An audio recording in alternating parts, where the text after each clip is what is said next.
today we have Mr. Imran Pasha, and we are very lucky that he's one of the very senior officers of an Islamic bank, Al Rayan Bank. And as you might already know, that it is the most successful bank in our Western world, in Europe, and it has a very auspicious history. So rather than I explaining and these things too much, I would rather go to Mr. Imran Pasha and welcome him and also ask him for the benefit of our students, if you can just tell me in very brief words, what is Islamic Bank and in what way it is different from these other banks? Okay, so thank you very much, Haider, for giving me the opportunity to explain and talk about Islamic banking as such. So, Islamic banking as a concept has been around for many years, and it's about ethical banking, and it's about where you are giving, the foundations are obviously based on Islamic principles of equity, justice, economic and social justice. And then that's the theoretical underpinnings of that. And then the next phase of that is how do you practically implement that? And so, in a very basic level, there are a number of so the most basic form is that you do not partake in the receipt or giving of interest or riba. So that is one of the main injunctions in Islamic banking. And the second is that the money or the funds of customers and the bank are invested in Sharia compliant activities. So we would not invest in anything that is contrary to Sharia, such as gambling, pornography, arms, alcohol sales related. So these are the two main areas in which Islamic principles manifest themselves. And then you can go into further areas and debates around how does that practically, do you implement that through the contracts and through the practices. Yeah, Imran. So from here, I go to my second question, which is related what you are saying, is that does your bank provide same kind of services as other normal the conventional banks would provide? So in terms of services, so on a fundamental theoretical level, yes.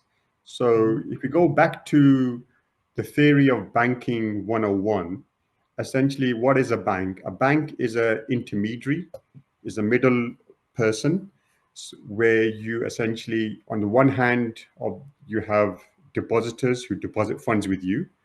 The bank will then use them funds and their own capital to invest in various activities. And them activities could be such things as providing finance to the purchase of a home or finance to purchase a business, etc. And the returns that they will generate from investing in those funds, whether it's a home or a business, the bank will then use to pay the depositors on the other hand their returns for their capital, and also to pay for their own expenses and to generate a profit for itself. So that's banking 101, and that's essentially what Islamic banks or conventional banks do as well.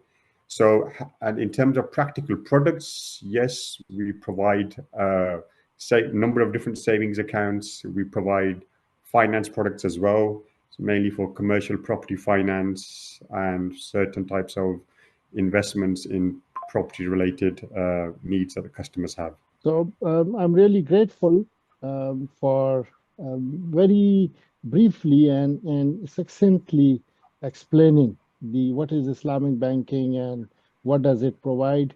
Now, the third important question that any students of Islamic banking as a subject might ask, that in what way they can benefit from studying Islamic banking, and what are the job prospects if they want to serve in an Islamic bank. So can you let us have your input on that? Yep. So Islamic banking is, and Islamic finance generally, is a very uh, pertinent and relevant to the challenges of the day, of the times that we face now, whether it's environmental, social, economic.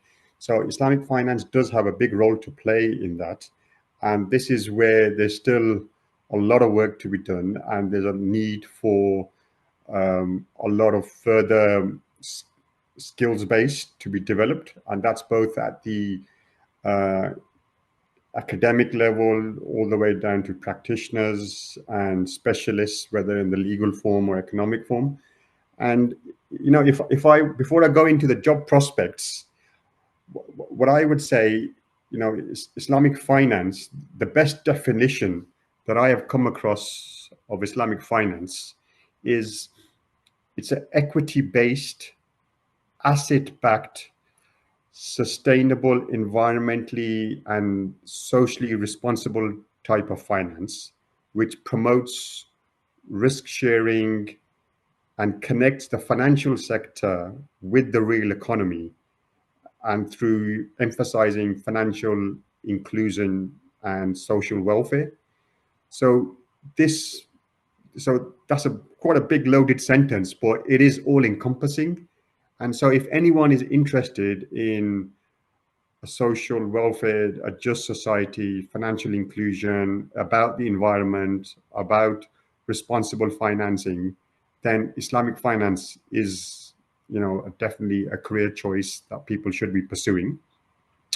So anyone who has an interest in pursuing a career in Islamic finance, my personal advice, and it is personal advice, is that I would recommend that once the first and foremost, get a good theoretical and academic grounding in conventional economic and financial concepts, because that underpins the majority of the economic system in which we operate around the world. Then Islamic finance is, you could say, is a subset of that. And once you have that underpinning of the general economic concepts of finance and economics, then you could venture into specialist focusing on Islamic finance. And so how do you do that? So one, you could do a course or a qualification in general accountancy, finance, etc., economics. And then from there, I would recommend starting the career with a blue chip conventional institution. Now, I know that may seem a bit controversial in some circles. Why would you encourage to go in an interest-based organization when you're a proponent of Islamic finance? And the reason I'd say that is because if you only go into Islamic finance from the beginning, and that is all you are limiting your depth and scope of knowledge and your ability to learn ideas and concepts and practices from other areas, which you can then implement in a beneficial manner in Islamic finance. So it's all about at the beginning of your career. You've got to be like a fire hydrant where you're just sucking in knowledge from all different types of sources and you're learning. And the best way to do that, I think, is in a big multinational corporation where the big names, and you get your basic grounding in that. You'll get understanding of corporate life. You'll get exposure to lots of variety of different aspects of finance, whether it's operations, risk, IT, on the sales side, on the commercial side, on the legal side. And then once you have that, and you've got a good few years of experience and knowledge in that, whether it's at one institution or a number of institutions, then later on, you're more likely to be able to add value to an organization that offers Islamic financial products. Yeah.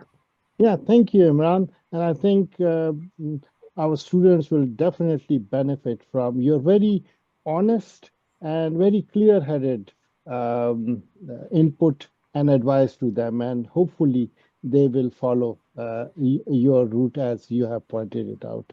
So thank you very much, Imran, and hopefully at some other point I will again come to you and request you if you could share some of your thoughts on some related topics. Thank you, Imran. You're welcome.